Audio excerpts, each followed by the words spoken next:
In this video, I'm gonna teach you how to play Blade and Sorcery Sandbox. It's a very easy process, so make sure to follow along. In this video, I'm gonna teach you how to access Sandbox mode on Blade and Sorcery. It is extremely simple and it should work for all the platforms in which the game is available. So to start Sandbox mode, all that you have to do is first launch Blade and Sorcery.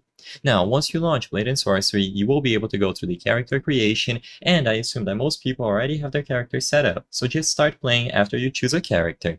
Now, if you look through the map where you spawn, you will eventually be able to find this map on the wall. This is going to be the map selection, which also allows you to choose the play style. So there are going to be multiple marked locations on this map, and the one that you're looking for if you wish to access Sandbox mode is to choose the arena, usually to the right side. The arena is where Sandbox is available. As you can see, Sandbox is a free play mode that lets you fight against waves of enemies from the wave book. So you will be able to customize all of the waves, you will be able to choose between a variety of weapons, and this is all you have to do to access Sandbox. So look for the arena on the world map printed on the wall.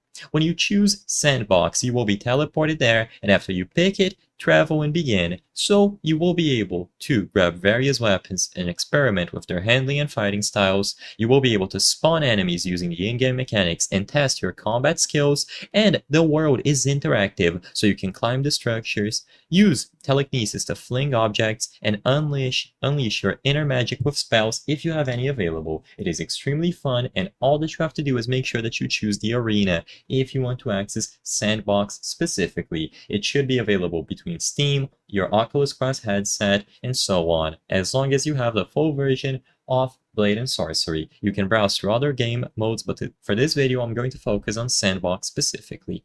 I hope I was able to help you on how to play Blade and Sorcery Sandbox. If this video helped you, please be sure to leave a like and subscribe for more very easy tips. Thank you for watching.